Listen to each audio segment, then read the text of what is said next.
മലയാളി വാർത്ത ഇൻസൈഡിലേക്ക് സ്വാഗതം. രാഹുൽ മാങ്കൂട്ടത്തിൽ MLA ജാമ്യ ഹർജിയിൽ വാദം കഴിഞ്ഞ ദിവസം നടക്കുകയുണ്ടായി. കഴിഞ്ഞ ദിവസം അതായത് 24-ാം തീയതി തന്നെ വാദത്തിന് മേലുള്ള വിധി പറയും എന്നുള്ള തീരുമാനത്തിലെത്തിയിരുന്നുവെങ്കിലും അവസാന നിമിഷം രാഹുൽ മാങ്കൂട്ടത്തിൽ കോടതിയിൽ സമർപ്പിച്ച ചില തെളിവുകൾ, അതിന്മേൽ ചില സംശയങ്ങൾ പ്രോസിക്യൂഷൻ ആരോപിച്ചിരുന്നു. അത് കൃത്യമായി പരിശോധിച്ച് ശാസ്ത്രീയ തെളിവ് അടക്കം ശാസ്ത്രീയ റിപ്പോർട്ട് അടക്കം പുറത്തു വന്നതിന് ശേഷം മാത്രമേ ഈ കേസിൽ ഒരു വിധി പറയുകയുള്ളൂ എന്ന് വ്യക്തമാക്കുകയുണ്ടായിരുന്നു ജില്ലാ കോടതി. പത്തനംതിട്ട ജില്ലാ കോടതിയിലാണ് ഈ കാര്യങ്ങളൊക്കെ തന്നെ ഇപ്പോൾ നടന്നുകൊണ്ടിരിക്കുന്നത്. ഏതായാലും ഈ പറയുന്ന വോയിസ് ക്ലിപ്പുകൾ, അതായത് പരാതിക്കാരിയും രാഹുൽ മാങ്കൂട്ടവും തമ്മിലുള്ള ഈ വോയിസ് ക്ലിപ്പിലെല്ലാം തന്നെ വ്യക്തമായി മനസ്സിലാകുന്നത് രാഹുൽ മാങ്കൂട്ടത്തിലും പരാതിക്കാരിയും തമ്മിൽ സൗഹൃദത്തിലായിരുന്നു. അവർ പരസ്പരം അറിയാമായിരുന്നു, നല്ല ആഴത്തിലുള്ള അറിവ് ഇവർ തമ്മിൽ പരസ്പരം ഉണ്ടായിരുന്നു എന്ന് തെളിയിക്കുന്ന തരത്തിലുള്ള വോയിസ് ക്ലിപ്പാണ് അതെന്നാണ് അഡ്വക്കേറ്റ് ശാസ്തമംഗലം അജിത്തുമായി ബന്ധപ്പെട്ട ചിലർ പുറത്തു പറയുന്ന വിവരം. കോടതി മുറിക്കകത്ത് അടച്ചിട്ട കോടതി മുറിയിലാണ് ഓരോ മണിക്കൂർ വീതം വാദപ്രതിവാദങ്ങൾ നടന്നത്. ഈ വോയിസ് ക്ലിപ്പ് അവസാന മണിക്കൂറിലാണ് ഈ വോയിസ് ക്ലിപ്പ് കോടതിയിൽ ഹാജരാക്കുന്നത്. അതുകൊണ്ട് തന്നെയാണ് പരാതിക്കാരിക്ക് വേണ്ടി ഹാജരായ പ്രോസിക്യൂഷന്റെ സംശയം മുന്നോട്ട് വെച്ചത്. പ്രോസിക്യൂഷന്റെ സംശയം സാധൂകരിക്കാൻ ഉത്തരവാദിത്തം കോടതിക്കുണ്ട്. അതുകൊണ്ട് തന്നെയാണ് ശാസ്ത്രീയ പരിശോധനയ്ക്ക് നമുക്കിത് അയക്കാം എന്നൊരു തീരുമാനത്തിലേക്ക് കോടതി എത്തുന്നത്. അതിന്റെ റിപ്പോർട്ടുകൾ വരും ദിവസങ്ങളിൽ മാത്രമേ ലഭിക്കുകയുള്ളൂ. ഇപ്പോൾ 3 ദിവസത്തെ കോടതി അവധിയാണ്. ശേഷം ചൊവ്വാഴ്ച വീണ്ടും കോടതി തുടരും. അതിനുശേഷം മാത്രമേ 28-ാം തീയതിയോടുകൂടിയാണ് ഈ ഒരു വിധി വരുന്നത്. എന്തായാലും വിധി എന്തായിരിക്കുമെന്ന് കാത്തിരുന്ന് കാണാം. അതേസമയം നമുക്കൊന്ന് ഡൽഹി ഹൈക്കോടതി വരെ നോക്കാം. ഡൽഹി ഹൈക്കോടതിയിൽ കഴിഞ്ഞയാഴ്ച ഒരു വിധി ഉണ്ടായിരുന്നു. ആ വിധിയിൽ അല്ലെങ്കിൽ FIR പൂർണ്ണമായി റദ്ദാക്കുന്ന ഒരു കേസ് അന്ന് കോടതിയിൽ നടന്നത് മറ്റൊന്നുമല്ല, ഉഭയകക്ഷി സമ്മതപ്രകാരം രണ്ടുപേരും സുഹൃത്തുക്കളാണ്, രണ്ടുപേരും ഉഭയകക്ഷി സമ്മതപ്രകാരം ലൈംഗിക വീഴ്ചയിൽ ഏർപ്പെടുകയും പിന്നീട് നാളുകൾക്ക് ശേഷം യുവതി പരാതിയുമായി വരികയാണ്. ആ യുവാവിനെതിരെ പരാതിയുമായി വരികയാണ്. ഈ ഒരു കേസിന്റെ FIR ആണ് ഡൽഹി കോടതി റദ്ദാക്കിയത് എന്നാണ് മനസ്സിലാകുന്നത്. ഡൽഹി കോടതി റദ്ദാക്കിയതിന്, അതായത് അതിനെ ലൈംഗിക അതിക്രമമായി കണക്കാക്കാൻ കഴിയില്ല എന്നും പരസ്പരം അംഗീകാരത്തോടു കൂടിയുള്ള ലൈംഗിക വീഴ്ചയെ അതൊരു അതിക്രമമായി കണക്കാക്കാൻ കഴിയില്ല, പീഡനത്തിന്റെ ഒപ്പം വരില്ല, പീഡനത്തിന്റെ ആ ഒരു ഇതിൽ വരില്ല എന്നാണ് ഹൈക്കോടതി പറയുന്നത്. അതുകൊണ്ട് തന്നെ ആ FIR ഹൈക്കോടതി പൂർണ്ണമായി റദ്ദാക്കുന്ന സാഹചര്യം ഉണ്ടായിരുന്നു ഡൽഹി ഹൈക്കോടതി. ആ ഒരു കേസ് കൂടി സമാനമാണോ 2 കേസുകൾ എന്ന് കൂടി പരിശോധിച്ച് ഒരു പക്ഷേ സമാനമാണെന്നുണ്ടെങ്കിൽ, നമുക്കിപ്പോൾ ഒറ്റ വരിയിൽ പറയുമ്പോൾ സമാനം നിറഞ്ഞ കേസായി നമുക്ക് തോന്നാമെങ്കിലും കോടതിയിലേക്ക് വരുമ്പോൾ ഒറ്റ വരിയിൽ നമുക്ക് നിർത്താൻ കഴിയില്ല. കോടതിയിലേക്ക് വരുമ്പോൾ ആഴ്ന്നിറങ്ങി പരിശോധന നടത്തും.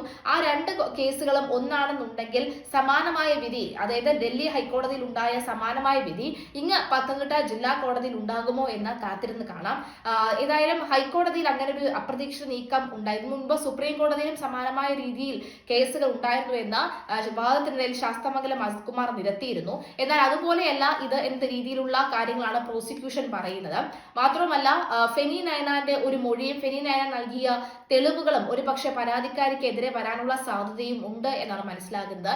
എന്നാൽ പരാതിക്കാരി കൃത്യമായി തന്നെ ആ ഒരു പരാതിയിന്മേൽ ഉറച്ചു നിൽക്കുകയാണ്. പക്ഷെ അപ്പോഴും ഈ പറഞ്ഞതുപോലെ തന്നെ ഫെനി നയനാനുമായി ബന്ധപ്പെട്ടുള്ള ഫെനി നയന നൽകിയിട്ടുള്ള തെളിവുകൾ വരുമ്പോൾ പരാതി കുറച്ച് ഇതിന്റെ ശക്തി കുറയുമോ എന്നടക്കമുള്ള കാര്യങ്ങളും പരിശോധിക്കേണ്ടതുണ്ട്.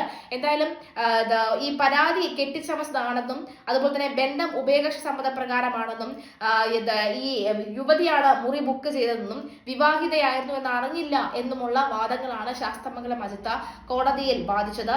എന്നാൽ പരാതി ഗുരുതരമാണ്, സ്ഥിരം കുറ്റവാളിയാണ് രാഹുൽ മാങ്കൂട്ടത്തിൽ, വിവാഹ വാഗ്ദാനം നൽകിക്കൊണ്ടാണ് ഈ പീഡനം നടത്തിയത്, അതിജീവിതയെ ഭീഷണിപ്പെടുത്തുന്നു, ഒപ്പം സാക്ഷികളെ സ്വാധീനിക്കും, സൈബർ അധിക്ഷേപം ഉണ്ടാകുന്നു, ഒളിവിൽ പോകാൻ സാധ്യത കൂടുതൽ എന്നിവയാണ് പ്രോസിക്യൂഷൻ മുന്നോട്ട് വെച്ച വാദം.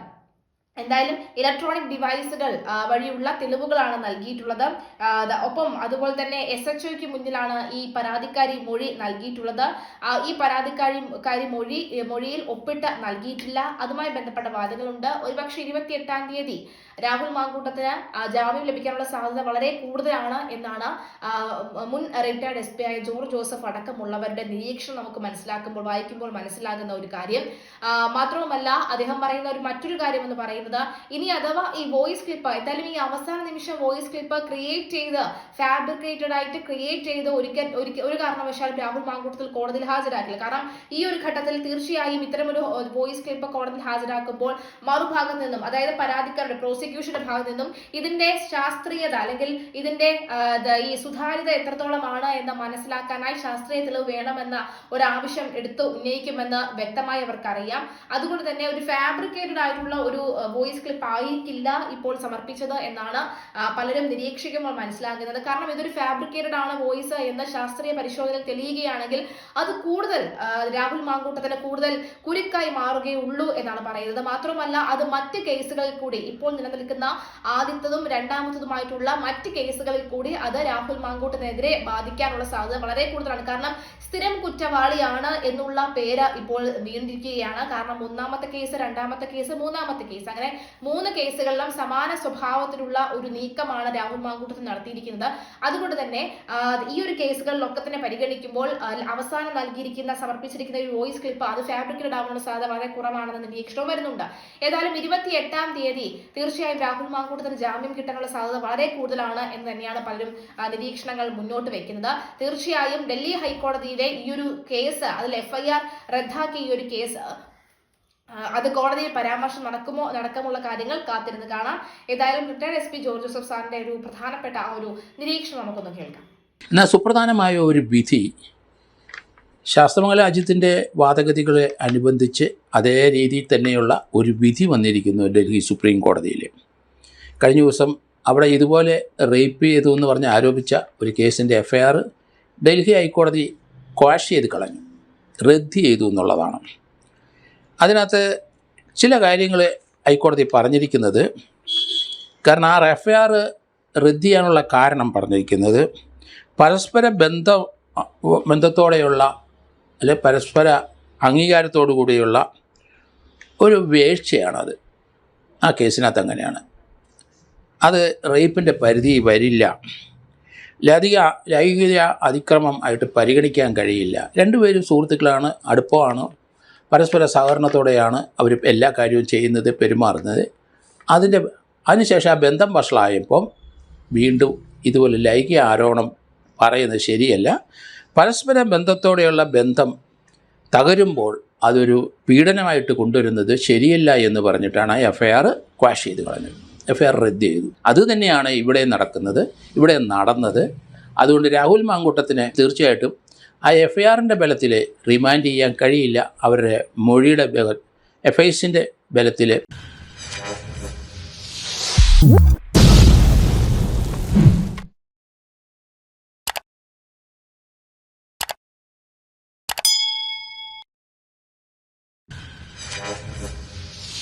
you